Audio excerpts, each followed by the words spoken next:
years ago, Nick and I were in the midst of a reaction series. We were reacting to the kill count recount of Dead Meat's Friday the 13th series. Mm-hmm. You know, the Friday the 13th movies. All of them in succession. The recount. So, the original kill counts only detailed, like, the kills, and that was it. And a few quippy jokes here and there. Whereas the kill count recounts are basically redoing these kill counts by adding in a bunch of production notes and, you know, just like letting everybody know, like, hey, this is like what was changed. This is what Kane Hodder had to go through. This is what, you know, what happened with the actress here. You know, was she injured or anything like that? Just even adding more like behind the scenes commentary. And stuff. And honestly, my thing with Friday the 13th is that I've always said that if, you know, as soon as Nick watches Friday the 13th Part 7, we will be doing a reaction to this. It's been 2 years, and we still haven't had a chance to watch it, but here's a big one. JT has seen Part 7. I have. He has seen it, and thus, we are going to be able to finally do a reaction to this. And have you seen Dead Meat before? I have not. Okay. I've heard of the kill count before, but I've never gotten to watch any of it. Okay, Dead Meat is, like, James A. Janice, he started this channel years ago. And the funny thing is, James, when he started this channel, I could tell, like, dude, this guy knows what he's talking about. He loves what he's talking about. And eventually, like, this guy is going to be this guy's going to be a force on YouTube. And lo and behold, he just kept building and building and growing and growing.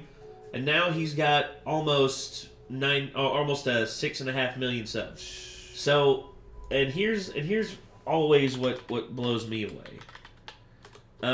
Dead Meat, a long time ago, basically, let's see if I can get all the way to the bottom of this. So, Dead Meat, a long time ago, commented on an old video that we did. Oh, wow. Yeah. So... that's got to be pretty cool. Yeah, and just seeing James actually go out of his way to be like, hey... because we had some comments, because we were saying, it's just like, I don't know if he does this during it, I don't know if he does that during it, but he... but I really love this, and I really want to see where he's going to go. And he basically just commented and said... oh, few notes. I actually did this. I actually did the intro myself. I didn't pay someone else for it. Oh, there it is, right there. 6 years ago. Oh, wow. Hey, y'all. Thanks for watching my video and all the kind words you had to say about it. Just wanted to correct a few things, correct the record on two things. First, although I registered my channel name in 2017, I didn't post my first video until April that year. And second, I do nearly everything myself, from writing, shooting, and editing, and motion graphics. This is before he hired Zoran. He hired Zoran, and this is also before he married Chelsea, his girlfriend at the time, his now wife. Oh, wow. And basically, I have a wonderful assistant editor named Bri who helps me cut down my videos after I shoot them. And my lovely girlfriend Chelsea, who is wholly responsible for the new Deadbeat podcast and also helps me on occasion with graphics and quality control. But again, thanks so much for including me on your channel. Take care. So, all that time ago, 6 years ago, when he started... before he started, and like when he started and he took off and everything, and he went out of his way to comment on our channel and all that, I was like, dude, that's pretty damn cool. That's awesome, man. And yeah, needless to say, it has been quite the time with the Dead Meat channel. It has been a whole like adventure watching James's channel grow and seeing where he's at now. And to know that he's done productions, he's also expanding his channel out more and more, and I just love it. I love seeing people succeed on YouTube. Yeah, I really do. Absolutely. Which, speaking of, hey, if you want a channel to help with the success, you know, you can check out Six Scars, because the dude has a podcast. The dude is doing music reactions, and he's all around just an awesome dude. Oh, by the way.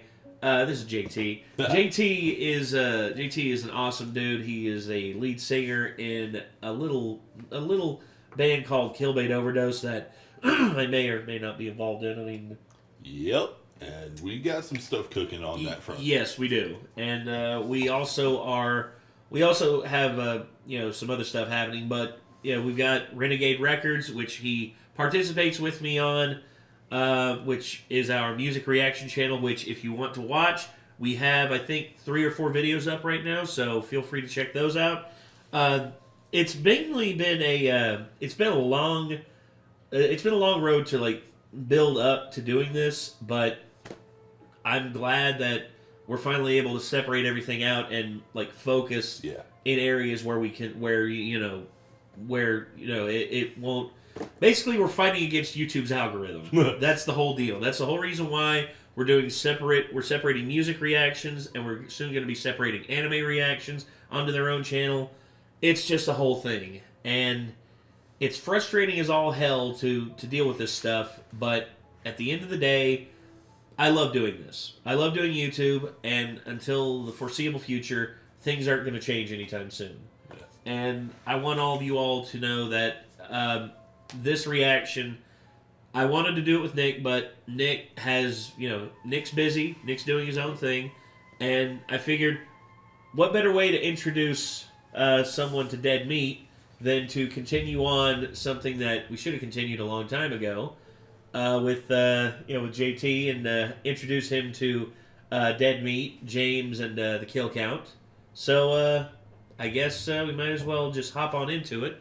So let's get this up on screen, and here we go.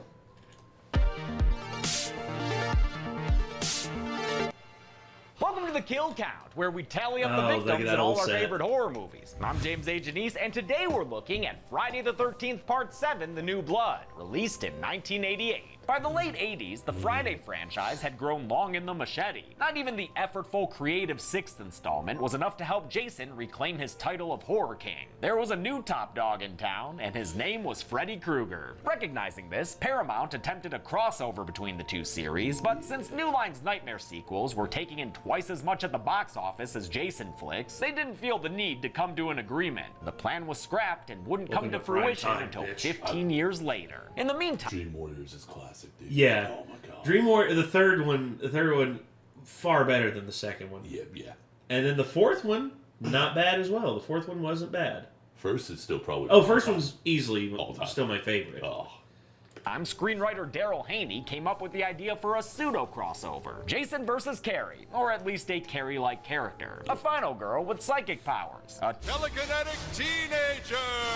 Associate producer Barbara Sachs okayed the idea and hired John Carl Buechler as the film's director. Buechler, who sadly passed away in 2019, started his career as a special effects makeup artist. We've seen his handiwork all over the Kill Count, like in Reanimator, Bride of Reanimator, Demonic Toys, Nightmare on Elm Street Parts 4 and 6, and Halloween Parts 4 and 6. The New Blood was his 4th directorial effort after a trio of films produced by Charles Band. Though the last film reintroduced Jason as an undead supernatural being, the inclusion of straight-up psychic powers was a step too far for some Friday fans. Personally, I don't mind it, because at least it's something different. The stuff with Tina Shepard, our ersatz Carrie White, is by far the most interesting part of this film. Sadly, everything else is a serious step back for the series. It's mostly forgettable, horny teens getting killed by Jason around Crystal Lake. Fucking great. What else is there? Adding to the disappointment of this installment is that it's nearly bloodless. By this point, the MPAA wore their anti-Friday bias on their sleeve. Parts 7 and 8 are by far the least graphic outings for Jason Voorhees. Which brings us to the big man himself.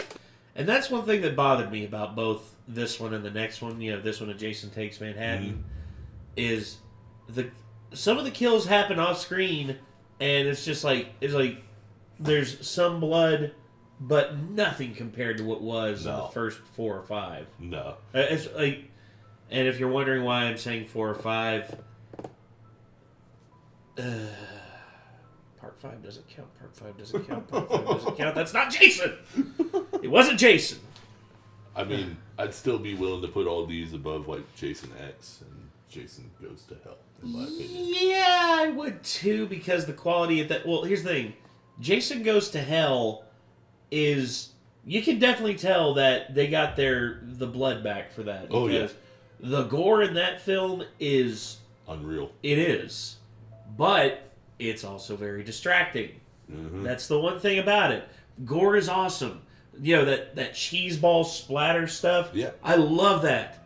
But when it's done to the nature that it is in Part 9, Jason Goes to Hell, I'm just like, by the midway of the film, I'm just like, It's like you're desensitized to it. Like, yes. it doesn't give you anything at that point. It's because they played all their cards too early. Anyway. The Part 6's Jason actor, C.J. Graham, was beloved by everyone who worked with him. Director Buechler swapped him out with someone he had seen work on the Rennie Harlan film Prison. Many people say we met in prison. While doing effects work for Prison, Buechler saw Hodder offer to put live maggots in his mouth to sell an effect. That kind of dedication stuck with him, so he lobbied hard to hire Hodder. He even did the first ever Jason screen test after Frank Mancuso said Hodder wasn't big enough. Kane Hodder would not only be the first... I've met Kane Hodder. That dude is freaking huge. I don't care what anyone says. He is a monster. I've wanted to meet him. I met him and Ken Kersinger, who played him in Freddy vs. Jason. Dude, Ken Kersinger is a beast. Damn. I would say Kane is physically more imposing and thicker, but Ken, his broad shoulders are much more broad. He looks stacked in that movie. Oh, he is. I would say him and Ted White. Ted White, the actor in I think that's Part 4. Yeah, Part 4. Ted White was just a giant as well. And not only that, Ted White lived to be into he was an old man when he took on the role of Jason. Really? Yeah, and he broke bones playing that role, and he lived to be 96, I think, when he died. Well, damn. Yeah, it's unbelievable. And then, of course, another physically imposing person that I met, Nick Castle, who played the original Michael Myers. Yeah. Which, which Michael Myers, meeting Nick Castle. The thing about Nick Castle, he's from this area. He's from JC. Really? Yeah, he's from JC. Oh, I had no idea. Yeah. He's, super nice, super humble. And I had only one question for him. I'm like, did she actually poke you in the eye with that fucking clothes hanger? I had to know. I had to know. He said, she got really close. She hit, he's like, you see this little, notch right here? For, in my eyebrow? That was from the edge of the coat hanger. Dude. Her, jabbing it in there. God. And he said, Jamie, as soon as, Jamie did that, as soon as they yelled cut, Jamie was like, oh my god, oh my god, oh my god, oh my god, are you okay? Oh my god. Could you imagine having that close to you, though? Man. No, dude. I all of a sudden imagine imagine if it would have gone in and Nick Castle would have just sat up and just been like, guys, think we got a problem here. Just Damn. First person to play Jason more than once. He'd go on to play the part in 4 Friday films. It's nuts that the guy most people think of as Jason didn't start until the franchise's 7th film, but Hodder earns the association through his physical performance and the emotion he adds to the character. This Jason is full of rage, straight pissed, and no wonder. He's getting the shit beat out of him left and right. How many kills did Mr. And that's why Kane Hodder, I think, is one of the most underrated. Well, he's played Jason the longest. He played Jason the longest, and that's awesome. Hell, he even motion capped Jason for the video game, which was awesome. But the physical torment that Jason goes through in this, far worse than any other Jason movie that's happened before. Yeah. Far worse. It's Home Alone for Jason. Yeah. Hodder begin his career. Also, I know there's going to be some people just be like, hey, Nathan, I know you don't count Part 5 because that wasn't Jason. What about Part 1? That wasn't Jason either. Don't start. Don't you fucking start. She's a Voorhees, damn it. Career as Jason with? Let's find out and get to them. Here we go. The movie begins with a recap montage, immediately making this feel more like the first 4 films than the last 2. I do like that the narration is done by Walter Gordy, who played Crazy Ralph in parts 1 and 2. A curse on Crystal Lake. A death curse. Knowing that in real life, Fred Krueger was the hip new thing, this self-aggrandizing intro might seem a little desperate if Jason Voorhees wasn't so legitimately badass. The Yes. recap ends reminding us that he's currently anchored at the bottom of Crystal Lake. Then we get the opening credits, and y'all already know what the fuck they about to be. Somehow, this manages to be the worst iteration thanks to the monotonous, repetitive soundtrack. That's all it fucking is throughout these whole damn credits. Just... Can't blame Harry Manfredini for it either. He was busy scoring Sean Cunningham's Deep Star 6, so all the new music in Friday 7 came courtesy of Fred Mullen. We come out of the credits to find that the J-Man's still underwater, somehow close to a house on shore, even though there was definitely a whole ass summer camp there when Tommy Jarvis chained him to the lake bottom. Yeah. Young Tina Shepard watches as her off-screen parents have a quickly written domestic dispute. Please don't drink anymore. Don't tell me what to do. That kind of shallow writing scares Tina into a boat and onto the lake. And when her dad asks her to come back to him and the wife he needs, trolling Tina mother. tells him to fuck off. I hate you. I wish you were dead. She gets a little carried away after that, and her severe looks cause one of those special effects shows you see on the tram tour at Universal Studios. Eventually, the dock gives way, and John Shepard is killed by drowning at the bottom of Crystal Lake, because I guess no one's gonna even try to go in there and save him, or even retrieve his body. That's cool. Playing young Tina in this opening scene is 9-year-old Jennifer Banco, who would later play Leatherface's daughter in the largely forgotten Leatherface Texas Chainsaw Massacre 3. 10 years later in story, the 17-year-old Tina is on her way back to her family's house on Crystal Lake. She's staying there with her mother and her therapist. Bad news, Cruz. Dr. Cruz says this exposure therapy will help Tina deal with her Say dead daddy Bad News issues. Cruise. I wonder if that's what like some people say about Tom Cruise. Like all of a sudden they just see him like jogging through a scene. Is like, there goes Bad News Cruise. With a Scientology pamphlet hanging out of his back pocket. Yeah. Oh. He's like, Xenu, Kiflam. Oh, that's a deep cut. If you get that reference, you're like, thank you. And if anyone knows about dead guy issues, it's Terry Kaiser, best known as the titular corpse in Weekend at Bernie's. He was also That's in Tommy right. and the T-Rex, Yeah. where he was great. Well, that's it. What Dr. Cruz is really after, though, is a way to harness Tina's powers. Because if she gets emotional enough, she can move matchboxes with her mind and also set them on fire. Damn, you know that room smells good now. That night, Tina gets so frustrated Smells like red that she phosphorus. runs outside and wishes for her abusive father to please come back to life, please. I'm so sorry. I wish I could bring you back. Tina focuses her psychic energies on a body she senses in the lake, only to bring back the wrong dead abuser down there. Jason Voorhees snaps back to reality, and oh, there goes gravity. Damn it, come on, James. Damn. Like, I know you're from Detroit, but come on, dog. I knew as soon as he said snap back to reality, I was like, he's going to make that damn Yeah, he's reference. gonna make... Oops, there goes gravity. God dang it. The sight of that splashy monster's enough to make a psychic girl faint. Jason's long gone from the lake by time Tina recovers. She's absurdly unhelpful to her mother and Dr. Cruz. Dr. Cruz, I saw him, but I can't describe him. Really? You can't describe Jason Voorhees? Maybe mention the hockey mask, the linebacker build, the exposed spine? The New Blood has my favorite Jason appearance, all decomposed from spending a decade underwater. John Carl Beekler thought it was important to make him look gross and to include all the damage he had endured over the series. I just got tired of seeing, a guy in a gray costume wearing gloves with a hockey mask walking around, and there was nothing wrong with him. Achieving this gnarly appearance required a multi-step process. They started with a full-body cast of Kane Hodder, created a silicone mold out of that, filled that mold with polyurethane foam to eventually create a mannequin, and finally used that mannequin to create foam latex prosthetics for Hodder to wear. So, Kane, when you're inside the suit, was it a comfortable experience for you? You know it wasn't. Especially not during these underwater shots, which took a whole day to shoot. Hodder had to be bolted to the bottom of the lake, breathing through a scuba system, since the foam prosthetics made him buoyant. If you have to hold your breath as long as you can for, 80 times during a day, it wears you out. Yeah. I mean, like, Olympic, not Olympic divers, but more like Navy divers. They say that they do those breathing exercises every day for, like, lung expansion and stuff like that. They say, like, after doing it, like, 30 times, they need a nap. They need a rest. They're just like, I can't do this, dude. I can't do it.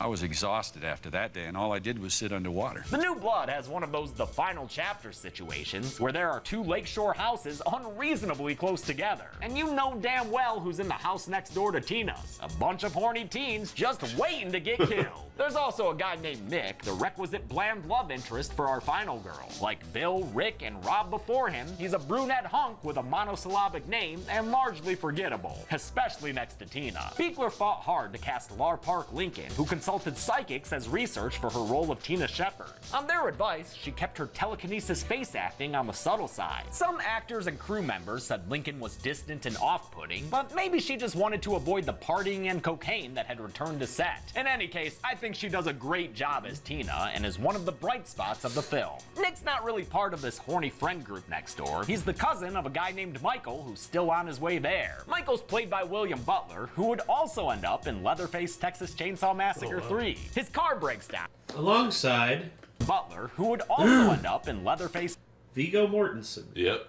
Chainsaw Massacre 3. His car breaks down, which isn't a... The fact that the Texas Chainsaw Massacre franchise has had Aragorn, Matthew McConaughey, and Renee Zellweger all as the fact that exists It's weird. is hilarious. I love it so much. a big deal for him since he has an egalitarian view towards camping spots. Woods is woods. But his lady Jane admits that there's a reason they're headed to Crystal Lake. This is supposed to be a surprise party for your birthday. Everybody's waiting for us to show up. I got this great cabin and everything. They start the long walk, not knowing that a decrepit swamp man is about to intersect their path. While Michael is off peeing in the woods is woods, Jason finds Sweet Jane and kills her by stabbing her in the back of the head. Michael finds her shortly thereafter, pinned to a tree with a tent stake through her neck. Jason then retrieves the stake and chases down Michael, felling him by throwing it into the boy's spine. Happy birthday! The last we see of Michael is when Jason retrieves the stake again, because he knows it's going to be windy tonight. That was he a good can't one. risk having his tent blow away. Nick comes next door to invite Tina to his cousin's birthday party, and Tina's mother Amanda lets her go, despite Dr. Cruz being all whiny about it. The relationship between Tina and Amanda is another strength of this movie. I like seeing a mom trying to look out for her daughter. Nick introduces... It beats the hell out of, like, and it's also a subversion of the Carrie thing, because Carrie's mother, dear God. Here's the thing, I've never wanted to here's the thing, I don't think, like, being violent against women is cool. No. At all. No. I wanted to strangle that bitch so bad that, honestly, I wouldn't care if I went to jail. I'd be like, you're free now, Carrie. Yeah. Enjoy life. Yeah.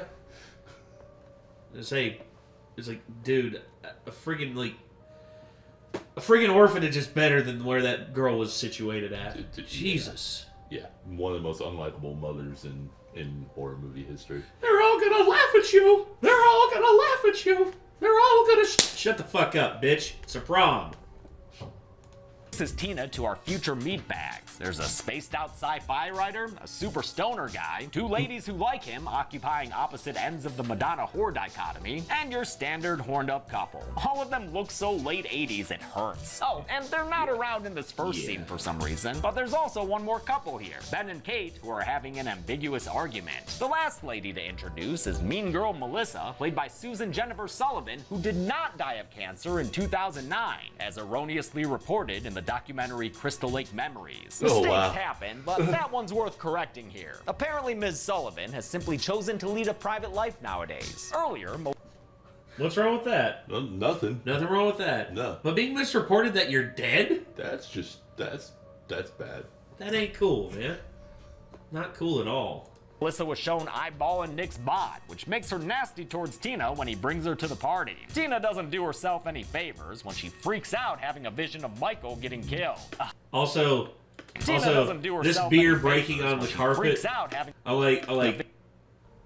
Nah. Like, I've dropped plenty of bottles on carpets. Never. Not like that? No, never has it broken like that. No.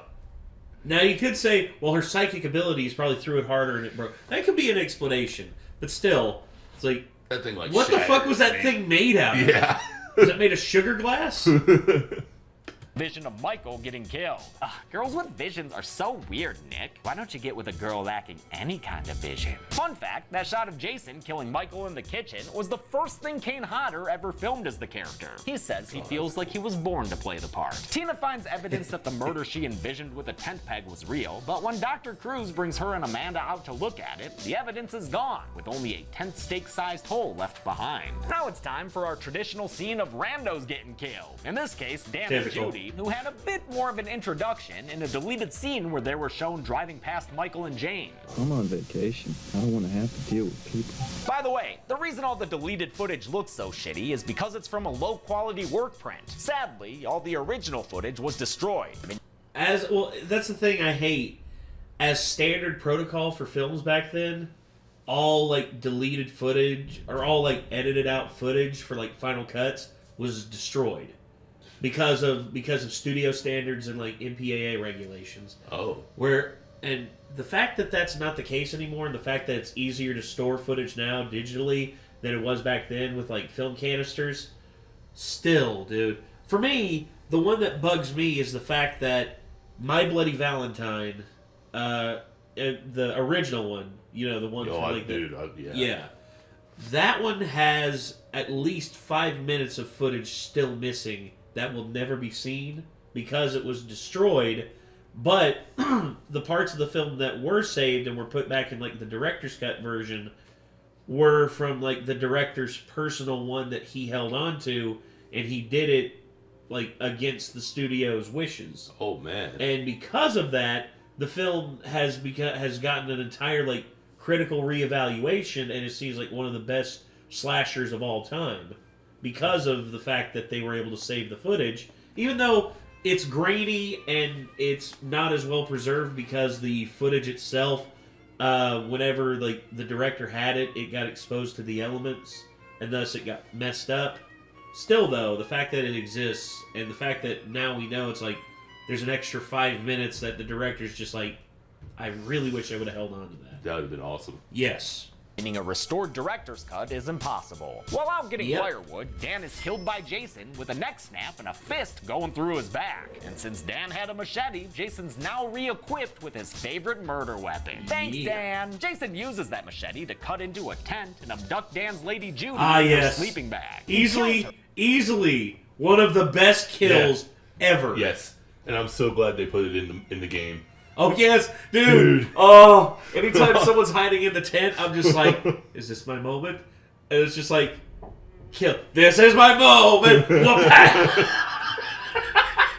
This right here is also why I have an irrational fear when I go camping. That I'm about to just get murdered. By Jason Voorhees? By Jason Voorhees. And slammed against a fucking tree. I can see that. I can see it. I don't blame you. By slamming that sleeping bag against a tree in a kill that Kane Hodder has always cited as his favorite. The exhaustion you see from Jason here is totally authentic, since originally this kill involved Hodder swinging a sleeping bag filled with 6 gallons of blood and a heavy mannequin against a tree lined with tiny razor blades many, many times. The MPAA got it cut down to a single swing, which, to be fair, adds an element of simplicity to the kill. One of the rare cases where I thought... Plus the whole thing is, with that one kill right there, with that one swing and one kill, just like it emphasizes Jason's strength as a supernatural zombie now. It emphasizes his strength, and then I think that's integral to like why one swing wapow. I think quick and efficient. You can still go bloody with quick and efficient kills. That's just like the kill that happened right before this, jamming his hand through the guy's chest and then snapping his neck. I really wish they would have shown more, you know, like the hand going through like his heart in his hand and like crushing it or something, and then like snapping his neck. Because imagine like your shock, your last moments, you are literally seeing your heart getting crushed, and then that's it. Last instances of consciousness, some of the most horrific things you can imagine. Maybe the edited version ended up better than the unedited. Most of the time, though, like with Dan's kill, the MPAA made things worse. They gave the New Blood an X rating 7 times before it was finally cut down. 7? Really? Bro! Also, look at that. The director's cut. The director's like work print footage. It actually shows like his heart. Yeah. It actually showed it. So, yeah, like right there, boom. Like he got his heart in his hand. It's just like, that's perfect. Dan's kill, the MPAA made things worse. They gave the New Blood an X rating 7 times before it was finally cut down enough for their liking. The worst thing is how unhelpful they were about the cuts. In fact, they sound a lot like YouTube in this regard. Yeah, that's true. The I've dealt with it so many times on YouTube. Just be like, well, this here is like they're very innocuous and they're very just like vague. They're deliberately vague about this shit, and it annoys me. I hate that. I hate when YouTube does that. It's just like, you need to... It's like, this segment here, it displays, like pornographic imagery. And I look at it, and it's literally just, like, a woman sitting there, just, like, with her legs crossed, and I'm just like... How? Like... How? Like, what's pornographic about this? Is she showing too much leg? Because last time I looked at the WAP music video, y'all didn't say shit about that. Oh, don't even get going. WAP. They don't make it. You know, say, only WAP I recognize. That's what the sound you make whenever you throw a piece of shit at the wall. WAP! Exactly. WAP and... Just like, that's like the shit hitting the fan.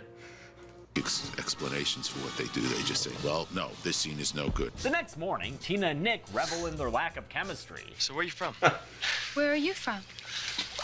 We're doing real good here, aren't we? Whatever, though. For plot purposes, they still need to kiss. Actors Lar Park Lincoln and Kevin Blair Speartoss didn't get along on set. Some say it was because of Lincoln's attitude. Others say it was because Speartoss was dealing with being closeted at the time. Friday 7 is... That's another thing, too. Like, there's been several instances in this franchise where some of the characters are, like, some of the actors and actresses have been gay, and they were closeted at the time, and thus... There's one actor in this, the girl, I think it was like I can't remember which one it was, but there was a girl, like the couple in the movie, the girl was enamored by the guy. Like, she loved how attentive he was, how cool he was, and this and that. And during the production, he actually confessed to her because she was like really wanting to pursue him as a boyfriend. Then he confessed to her, he's like I'm sorry, and then she understood. Like, here's the thing. He revealed that to her, and she could have just, like, freaked out, could have just, like, called him all the awful things and could have told everybody. But instead, it showed how much that she trusted him and how much she cared about him. And eventually that actor, unfortunately, did pass away from AIDS about 5 years after the filming of that movie. Which sucks so bad, dude. AIDS robbed so many young artists of their lives. And don't get me wrong, there's a lot of like personal responsibility, like knowing when to say no. If you know that there's a like dangerous illness out there, and you still go through with it, it's like it personal responsibility and everything. But still, the AIDS crisis did not need to be anywhere near as bad as it was because of poor response by the FDA, blood banks, and everything. And it was just handled horribly. Yeah. And it resulted in the deaths of millions of young people in this country.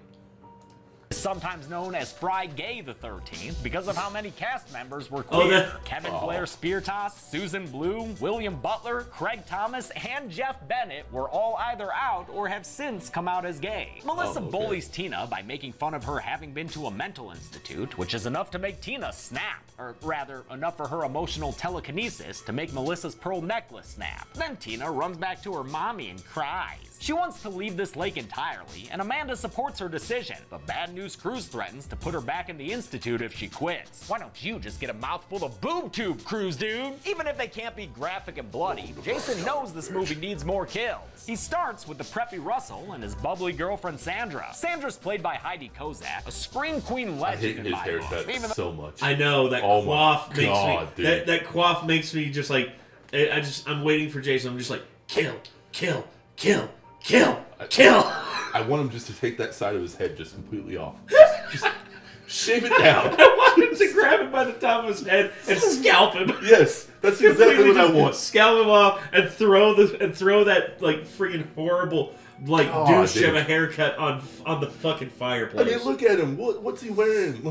Dude, this I guarantee you he showed up to set and he showed. They told him, okay, dress preppy, and I guarantee he showed up in this shirt, slacks, everything tucked in, hair coiffed like that, and they're like, no, not preppy enough. Put a sweater on him. Put a sweater on him. And give his girlfriend and put his girlfriend in like one of the most risque like outfits in this entire franchise. And she'd somehow be attracted to yeah. Like how? Yeah. How? I guarantee you, like he showed up on stage, like, wait, this is my girl, dude. Thank you so much for assuming that I would even be capable of having a girl like this. Like Jesus Christ. He's like, touch my hair, it grows. Sideways. It's like, honey, you look cold. Put on my sweater. I was gonna say, of course she does look cold. There's some outstanding features about her. Though she was only in a few movies, she made them count. Prior to this film, she was in Slumber Party Massacre 2, where her whole frickin' head turned into a zit. After this, she'd appear in Society, one of my absolute favorite horror movie oddities. Sandra gets real naked for a skinny dip in the lake, but while Russell's stripping down to join her, J-Man comes out of the woods. He kills the lad by golf swinging an axe into his face. The makeup effects can only be appreciated when Sandra sees his body from afar, but originally this kill had a lot more gruesomeness. Yeah, dude, I would kill for a director's cut of this. God damn it! Also, you fucked up. It's an axe swing, not a machete. Yeah. And was given an even better look thanks to a close-up. Jason then appears in the lake, perhaps via teleportation, and kills Sandra after a Jaws-like approach from underneath the water. He pulls her down, and she presumably drowns in the icy waters of Crystal Lake. Not a fun death for Ms. Kozak to film. This movie was shot near Mobile, Alabama in February, when it was only 14 degrees outside. There was also a fear of alligators, leading production to hire armed... Just imagine, like, you're pretending to be dragged down by Jason, but then there's alligators just snapping. All of a sudden, you just look over and you're just like, holy shit! Actually, I can see it now. She's freaking out, and all of a sudden, this dude comes over with a snare and like wrangles it up, has it on the boat. Like, got us a gator here, man. You probably had to hire a Cajun. That's dude. what I was gonna say. Like, he's probably one of those Cajun people like you'd see back in like the swamp. Be like, all right, now we got a one here. Oh damn! Look at that big one right there. Gotta be 18 feet long. Right there, he gonna eat that. He can eat your whole ass up, man. you sound like Dusty Rhodes, man. Well, no, this Dusty Rhodes. Dusty Rhodes has got that southern lisp that you find in like Georgia or Alabama. You know, just like Western Alabama or Eastern Alabama, I should say. But you talking like now when you talking like this right here now, they hear that Acadian, they hear that Cajun accent, bro. Like they back there on the bayou, they take out everything, man. They go out there, they get that gator guard, they get them crawdads, they get them crawfish. Woo! Yeah. Bastardized Gambit. Nah. Now you want bastardized Gambit? Just listen to friggin' Taylor Kitsch try and do a Cajun accent in X-Men Origins Wolverine. That is a bastardization of Gambit if I've ever seen one. That movie bastardizes not only Gambit, but it bastardizes Deadpool. It bastardizes everything. Yep.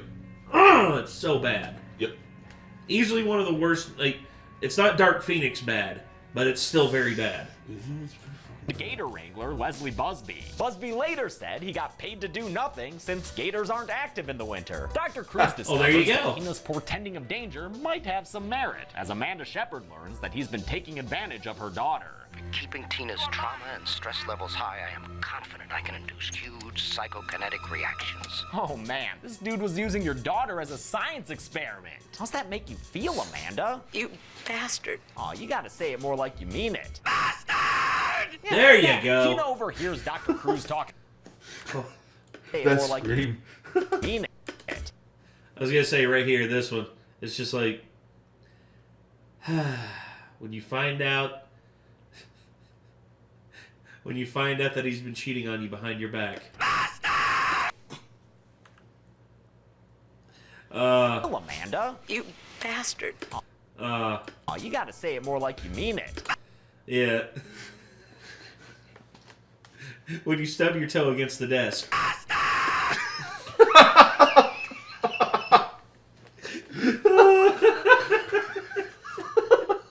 Gonna say you got one? Yeah, man. Okay, hold on. Let's see. Right here. You mean it. Go ahead. When YouTube demonetizes your video for a bullshit reason. Yeah. Oh, dude, I made a when YouTube started demonetizing everybody, I made a video about it. Just it was a little video essay. There it is, demonetization in a nutshell. I made this video a long time ago, and I think it's pretty relevant. Right here. This is a clip from the movie Hook.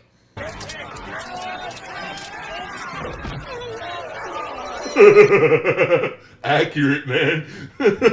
I mean, bastards! There you go. Alright, anyway, back to this. Yeah, like that. Tina overhears Dr. Cruz talking shit, so she takes off in the car until her ride is interrupted by another vision. This one of her mother getting stabbed through the back by Jason. It causes her to crash, and she runs into the woods because half this fucking movie is people running through the woods. Back at the dandy house of the Randy, the mousy Maddie gives herself a makeover. Earlier, her adventurous friend Robin said she wasn't hot enough for the stoner David. You're not his type. You need a little touch-up work first. Why are they both so into this burnout? He's a freaking goober. Columbian Express is pulling out. All aboard. Ding ding. Man, all these motherfuckers goobers. What's wrong? Hey, goobers love goobers, man. Yeah. Plus, it's lazy writing. What do you expect? It's Friday the 13th, not fucking Schindler's List. God, I'm just imagining Jason and Schindler's List. Oh no! Oh no! Oh no! You're welcome for that. Instead of like, throwing people into the ovens, instead they just lock them all in a room with Jason. Just beating them against the wall. Yeah, just taking a whole swaths of them with a friggin' big old machete with a swastika on the side of it. Just. God. Mein Kampfhaus. Mein Christlich. Oh no! Oh no! We might have to cut that post-edit. I don't. Post-production, Nate. I will leave that judgment up to you. If you leave it in, if this video gets demonetized, I will know why. Damn. Eddie goes full-blown 80s style and mistakes it for something that's good. Need a little touch-up work, my ass. But because her little get-up doesn't include the glasses she needs to see, she gets lost in the woods. Oh joy, more of that. She gets a little taste of that final girl circuit when Russell's body almost falls on her and when Jason steps out to murder her and or offer her directions. She hides in a stable, which you know never works, and she's killed when Jason punches through the wall behind her and swings a sickle into her stomach, which lands off screen. Jason gets to the I wonder what was cut there. That would have been such a good one, dude. Yeah, just like you see, dude, just let the special effects people have their thing. Like just goes in and just cuts open and you just see blood coming out. Maybe even some guts. Yeah. God dang you, MPAA, you and your fucking standards. Where sex of various degrees of satisfaction are taking place inside and out. The easiest targets for him are Ben and Kate, who are doing it in a van. They stop when they hear him outside to check it out, and he's killed by Jason quite simply when he grabs him by the head and squeezes. This kill was super cut down. Its original form, which was fucking sick, used a collapsible mechanical head filled with fake blood and cottage. Damn you! Damn you! Ah! Kate pops her head out of the van to see what's up and dies from Jason stabbing her with a party horn. Yet another cut down kill. This one almost senselessly. I did like that one. I'm not gonna lie. Longer. Since Nick hasn't been giving Melissa the time of day, she briefly seduces Eddie in an effort to make him jealous. When that doesn't work, she calls it off and Eddie storms away in his tighty whities. In another room, David has put Robin on cloud 9. Well, it was either the D or the weed. I'm really stoned. Hey, why not both? I mean, hell, what's wrong with both? Maybe both? Yeah. What? I was gonna say, he looks like he'd give the most okayest wienering. Yeah, I mean, although That chiseled jawline, though, definitely. Well, that chiseled jawline and the friggin'... I was going to say this wannabe, like, crybaby look that he's got going on. I was like, James Dean, you are not, my dude. No. Yeah, East of Eden looking wannabe ass. But, yeah, I would say it was a mix of the weed and the sex, probably. Yeah. The weed probably intensified the sex. Oh, yeah. Oh, yeah. But, yeah, honestly, he could probably give a good dicking. 9. Well, it was... What? This has devolved so much. I was going to say, he's probably a fan. He's probably a fan of like A Tale of Two Cities because he knows how to give a good dickens. Go. What? This is my fucking house, dude. I ain't leaving. It's either the D or the weed. I'm really stoned. Maybe both? Robin's played by Elizabeth Caden, who we saw in Silent Night, Deadly Night 2. Her death helped kick off Ricky's Garbage Day Massacre. Garbage Day! David leaves her to grab a snack from the fridge, which is where Jason finds him. The big man kills David with a ho-hum stab to the gut. Next, Jason makes his way to the living room, where the rejected Eddie sits opening another man's birthday gifts. Eddie's actor Jeff Bennett would go on to have a very prolific voice acting career, including voicing Johnny Bravo. Oh, wow. Jason walks that up behind awesome. Eddie and is all like, "Hey there, pretty mama," and kills him hey by there, hacking at his neck with a Bam! Before the MPAA's meddling, this kill had some extra frames and an additional shot. At this point, there's only Robin left for the J-Bird to kill, in a death scene that had to be reshot since the fake torso they used at first looked bad. They didn't notice until they were back in LA, so Robin's new death scene was filmed at the same house in Topanga Canyon that played the Jarvis home in the final chapter. Robin sees David's decapitated head, and Jason busts in to be like, "It wasn't me." Since Robin keeps accusing him with her eyes and screams, the poor guy just can't stand it. He kills her by tossing her from a second-story window in the least impressive of this franchise's many defenestrations. Tina and Nick wind up in the... That didn't kill her. There's no way. That didn't kill... Now, here's what you could do in order to enhance it. She's trying to crawl away. Like, she's up. Like, maybe she's got a broken leg or something. She fell, she broke her leg. She's, like, trying to crawl away. She's got, like, blood on her face is cut up. Then you see Jason at the top, like, at the window. And then he looks around... And he jumps down and he lands on top of her. Oh, well, yeah. Lands on top of her and completely just like collapses her rib cage. That would have been badass. I think that would have been perfect because basically, you're in Alabama, dude. Do a mud stomping. Why not? Woods together where they find his cousin's dead body. Sorry, brah. They get back to her house and learn that Dr. Cruz has been lying to her. He took the tent stake she saw on the side of the house and has known all along about the Crystal Lake killer. It was Jason who Tina saw come out of the lake before she fainted. And it was Jason who's been killing all the sexy teens around them. All these objects shaking them? God, it's you. Yep, that's Tina. Jason can't do shit like that. He can probably teleport, though. Tina's mom and Dr. Cruz find her car on the side of the road, an upsetting discovery for Amanda. Tina! Wait. During their trip through the woods, they're set upon by one Jason Voorhees, who slowly stalks after them with a tree trimmer in hand. Kane Hodder's Jason never runs. Sad News Cruz pulls a real heel move and sacrifices Amanda to save himself. This She's is such killed a when dick Jason move. stabs through her back with the blade. As with all the others, Amanda's kill was cut down. It came as a disappointment to actor Susan Blue, especially since her death scene was the last thing she ever filmed on screen before switching over to voice acting full-time. When Jason finally catches up to Dr. Cruz, he's using a motorized weapon for the one and only time in the franchise. Hodder wanted the loathsome Dr. Cruz to have an extra gory death, so it's a shame that what we get in the film is the tamest weed whacker kill you'll ever see. The shot of his guts coming out had to be cut, but in any case, it leaves Dr. Cruz cross-eyed and painful. This is all I get in my face. God dang it, man. I knew it. As soon as I saw his eyes, I was just like, please don't say it, please don't say it. Here you go. God! But also, funny thing here, yeah, they say Jason finally catches up to Dr. Cruz Let's see. before switching over to voice acting full time. When Jason finally catches I was up thinking to Dr. about something Cruz, here. he's using a motorized weapon. Oh yeah, I had something on my brain and now it's gone. I just hate when that happens. Yeah. I'll probably think about it here soon. But yeah, the fact that so many of these kills were cut cut down just still irks me to no end. Yeah, it really shows you what could have been like a really stellar, well, maybe not stellar, but a really decent, memorable, yes, entry into the franchise. Yes. Versus what we got. Like, you just can't win. No. For the one and only time in the franchise, Hodder wanted the loathsome Dr. Cruz to have an extra gory death, so it's a shame that what we get in the film is the tamest It leaves Dr. Cruz cross-eyed and painful. Tina has realized by now that this movie needs more running around in the woods, and she stumbles upon her mother's corpse, as well as a few others in various states of dress. This scene full of body discoveries was added by Buechler after the MPAA forced all of the kills to be cut down. It was filmed in Compton months after production wrap. Compton? Jesus. Straight out of Compton! Jason motherfucking boy. It's a crazy motherfucker named Jason.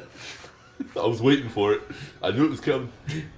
Tina comes across Jason for their first official showdown to kick off the final and best act of the film. Despite Jason's flashy entrance, Tina quickly puts him down with her mind powers. She then electrocutes him with a wire from a power line, which zaps him good and proper and knocks the big man out. Not for long though, and Tina flees from him into the party cabin. He follows her by leaping straight through the friggin' window. Jason's busted his big ass through many a door, window, and wall before, but never have we seen him display ups like this. J-Man crouch jumped through that thing like this was CSGO. Tina telekinetically flings a couch at Jason and headbutts him with David's decapitated head. That's pretty great. On the porch outside, she collapses a whole goddamn awning on the guy. Holy shit, that was a human being standing there. Yes, it was. I did not anticipate how heavy the roof would be. It hit me so hard and with such force that it just drilled me into the stairs. In fact, damn. Well, once again, Kane Hodder is a beast. Yeah. The fact that he's able to take these bumps is a testament to him as a stunt performer. Also, not only that, but you know, they wouldn't allow you to do this nowadays. Oh hell no. They would that's the thing. I look at stunt performances from like the 70s, the 80s, and the 90s, and some in the early 2000s, and I was like, damn, these people were on it. And then I look at, you know, the safety standards and everything like that have been just like completely just nailed down. It's like, damn it. And I mean, what could have been, dude? You know, I get it. Like, you want all the actors and everybody to be safe. Yes. But you also lose something because you're taking away the practicality in favor of, like, you know, CGI to replace it. Yes. I don't know. There's, like, you watch that and it's like, holy shit. Like, he just got leveled. Yeah. And Kane Hodder, I guarantee, Kane knew what he was signing up for. Yeah. I guarantee it. He looked at the script, he's just like, that's going to hurt. That's going to hurt. Could break a bone. That's going to hurt. Ooh, that's going to be fun. And then he looked at the one in the beginning, he's like, start out Jason underwater, resurrect. How long do I have to be underwater for? Yeah, they're like, oh, just like 30 seconds, and then it's just like... Oh, cool. Wait a minute. How long is this going to take to... Anyway. You can see Tina's stunt double Paula Moody visibly react out of concern for Hodder. He says the hockey mask may have saved his life. I could feel my face go on the stairs go bam, bam, bam. And it's a good thing I had that on. Tina goes next door to find Nick and Melissa, who's done playing nice and says she's out of this bitch. Peace! She opens the door to find Jason, who kills her with an axe to the head. Then he tosses her ragdoll ass across the room into the corner. They had to cut the shot featuring the axe's actual impact, but I'm glad they kept in that stunt performer's amazing floppy fall. That's one of my favorite ones like ever. Turns like a stunt performer just getting tossed. Stairs. So and when good. Jason tries to follow, she stops him with a light. It was Hodder's bright idea to get hit in the face and go through the stairs instead of getting hit in the chest and tumbling down them. This nearly resulted in injury when he almost hit the real stairs halfway down. My head had crashed through the very last balsa wood stair. The one right below that, which is only 2 inches away, was where the practical one started. So it's a good thing I didn't go any further because I would have really smashed my head on the real wood. That's one of the things that makes Hodder so freaking great as Jason. His willingness to subject his body to a ridiculous number of stunts. Tina uses her mind powers to constrict Jason's mask around his head and squeeze out something nasty. It eventually breaks, letting us see Jason's froggy face. It's the most detailed and monstrous of all of Jason's faces. So hideous, they should probably just hide him in the basement. Ain't nobody want to look at that, J-Man. Jason pulls Tina down there with him, but no matter how many teeth he gnashes, dude just can't match her powers. She uses her mind to send nails into his body and face, then hoses him down with gas from a tank. Huh, should that have been kept in the basement like that? Probably not, with an open flame furnace nearby. Good thing Tina's here to give everyone a lesson in fire safety. She lights Jason ablaze in a fantastic fire stunt that actually set a record at the time.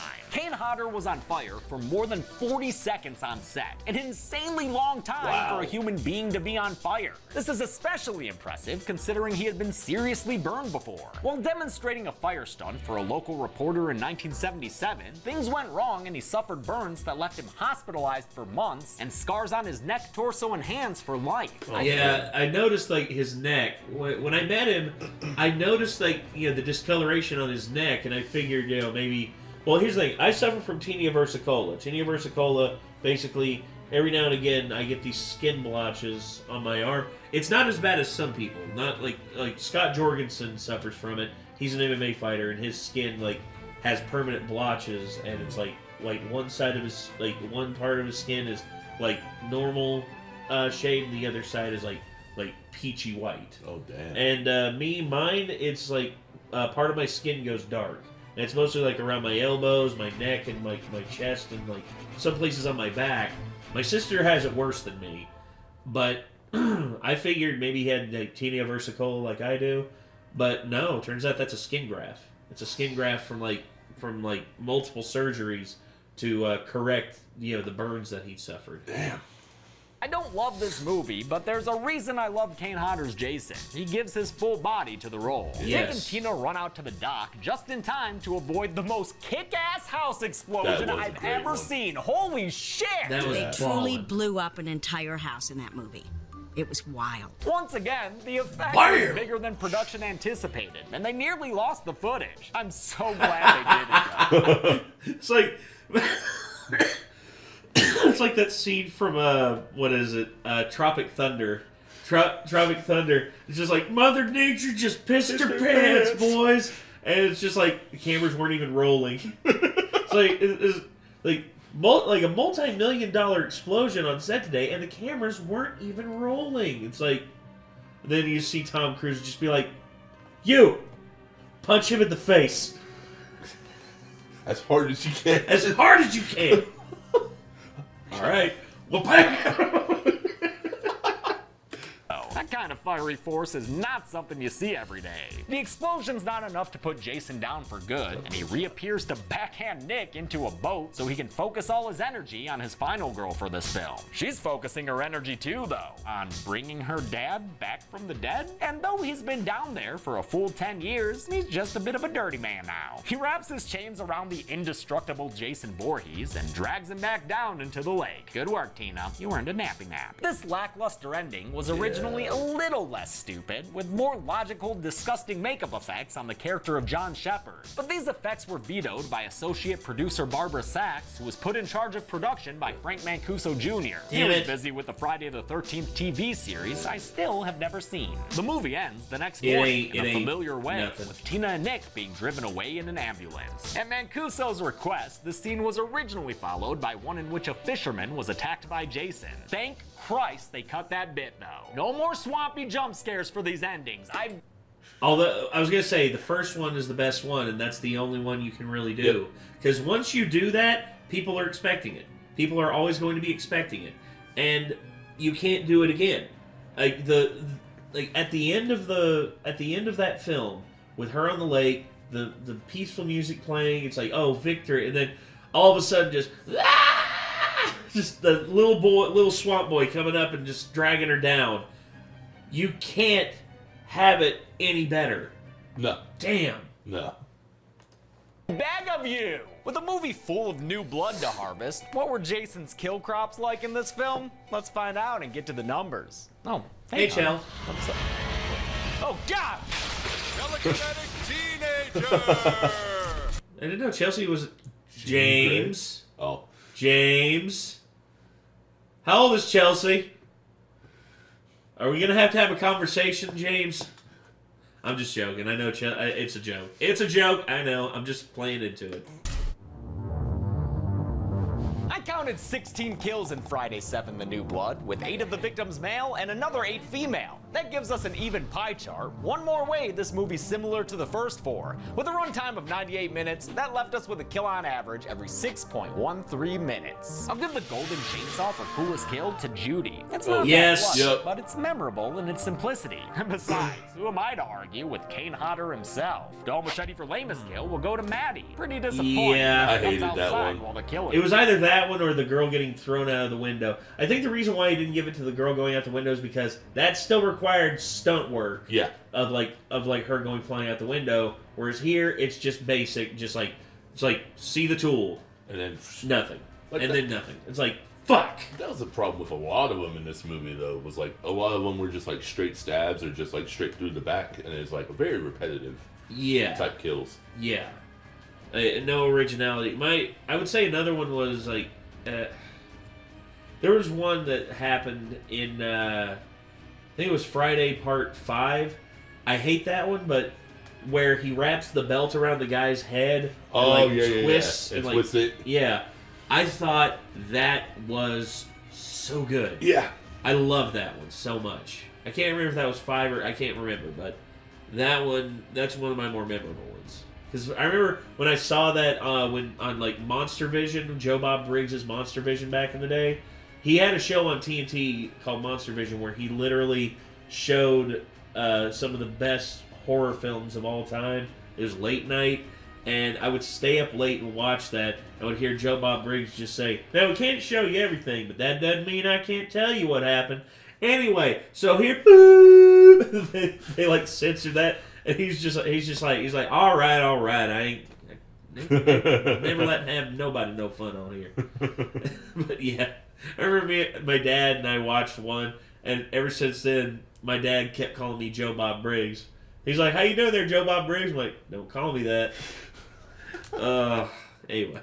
And that's it. Friday the 13th Part 7 The New Blood came out in 1988 after a very condensed production schedule. From pre-production to its theatrical release, there were only 6 months. That's not enough time to make a movie, man. Jason would have one more adventure Took me over a year and I wouldn't even make a movie. Next week. Until then, I'm James A. Janice.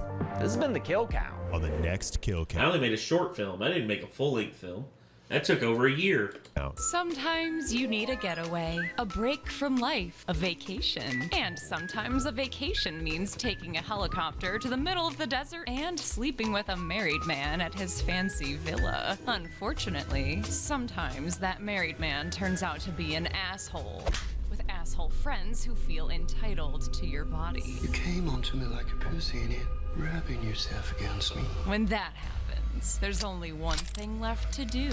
Take revenge. Revenge is a rape revenge movie, the likes of course it is, of which have never been covered on the Kill Count before. Compris. Unlike most rape revenge films, though, Revenge was written and directed by a woman. There we go.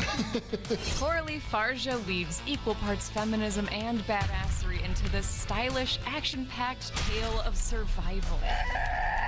This week, log into Shudder and watch a film full of striking cinematography, bumping music, and inhuman amounts of blood. Then tune in on Sunday for a bonus Kill Count episode, only on Dead Meat. I know that they haven't covered it, but I spit on your grave. I'm like, yeah, Nope. Oh. Nope. No, I know. Revenge can currently be watched. The fact they made a second one, just... And they did a remake. Oh, God. Yeah.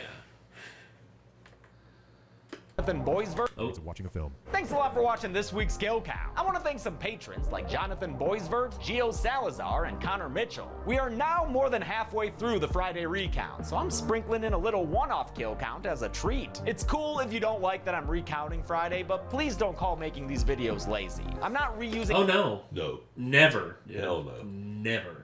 anything from the old videos. Not scripts or graphics. I'm not even rewatching them. Every one of these episodes is treated like it's entirely new. And when they come out close to 30 minutes, that is a lot of work for me and my editors. Thanks, everyone. Be good people. It is a lot of work. Yeah. Well, that's the thing. I never like say that James's work is like the dude does great work. Yeah. Dude does, like always has.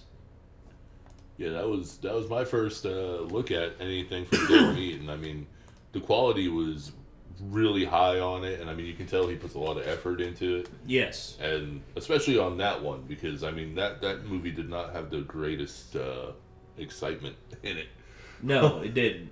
But that's the thing with James, is that he always does his best to enhance and like just make the experience of watching this and like experiencing this film something great. Mm-hmm. Like something like, he brings his own spin, and just like him doing the behind the scenes and doing all the other stuff. It's just it's so good. I love this. Yeah.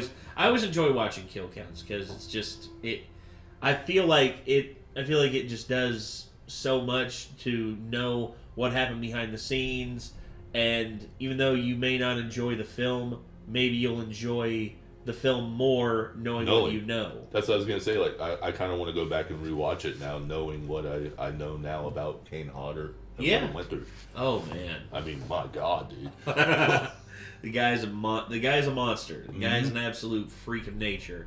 I love Kane Hodder so much. Just, and the fact that being able to meet him was just like, I've had a bucket list of people I want to meet, and I missed out on one of the ones. Here I'll show you something real quick. All right. And it's something very special to me because it represents something that I worked on for a long time. Me and a friend of mine worked on this for a long time, and it basically came down to the biggest inspiration behind it, like this right here. Let me get this off screen so everyone can see. This is a mech from a series that a friend of mine, Gabriel Nunez, me and him came up with this world, came up with characters, came up with different mechs and stuff like that. And this is one that he designed, and me and him like wrote out the story, like he wanted to do character designs and all that. And the biggest thing that I wanted was I wanted all of the original 6 Power Rangers to sign this. No. I wanted all 6 of the original Power Rangers to sign this.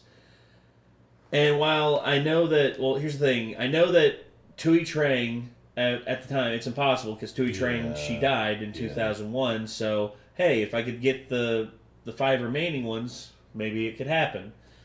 And I got Walter Jones, Zach, the Black Ranger. And I got Austin St. John, Jason. Yep. And there was a convention that I was going to where David Yost, who played Billy, Amy Jo Johnson, who played Kimberly, and Jason David Frank, who played Tommy, were all going to be there. I couldn't go because family emergency. I remember Brian and Marie and I, we actually had a whole thing set up there where we were going to go there and we were going to set up and do like green screen stuff there, because we used to do green screen photography for people where they would go on there as their characters and we would put them in whatever worlds they wanted.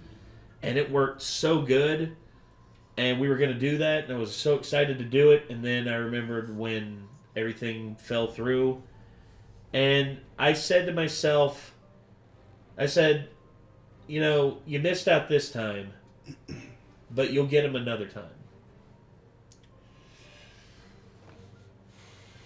Still to this day, I wish I could have gone to complete this, because as you can see here, I got the 2 signatures, and I would have got the other 3 right there.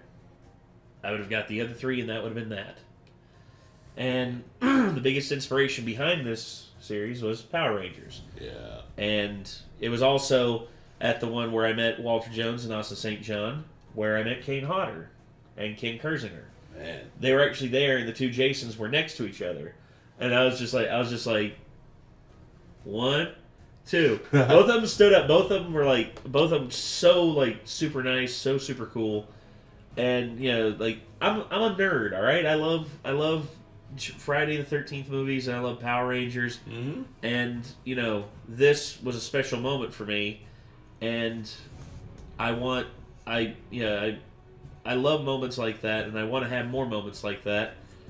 And in the future, I made it a point to myself. I said, I want to do more to make sure I don't miss out, because me missing out on Jason David Frank is going to be one of my biggest regrets, because never having a chance to meet him still hurts, because Tommy was my favorite. Tommy was my favorite Ranger, and I miss that. I know I missed that boat, but well, that's life. Sometimes you achieve, like, you get what you want, and sometimes you miss out.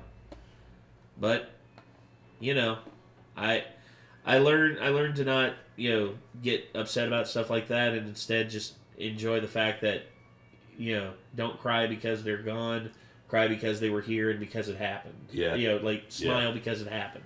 That's how I feel about with Stan Lee, man. I wish I could have met him. Stan, that's another one. Another one I really wish. He shaped so much of my childhood, and made me to where I didn't feel so alone in the world, and like created the universes around me, and just knowing I'd never get to see him and thank him for that. Oh man, it hurts. I'm sorry, I'm just looking at this comment here. Bro, the fucking pausing. Get used to it. Get used to it, or don't. You must be new here. There we go. Sorry, just had to make that little comment real quick. Anyway, so Friday the 13th, Part 7, The New Blood, Kill Count Recount by Dead Meat. I mean, this was your first exposure to it, and you liked it? Oh, hell yeah, dude. Oh, yeah. I definitely want to watch more of it at some point. Well, maybe we will. We'll see. But anyway, that's going to do it, everyone. So thank you all very much for tuning in. And until next time, I'm Nate. I'm JT. Be good people. Take care. Peace.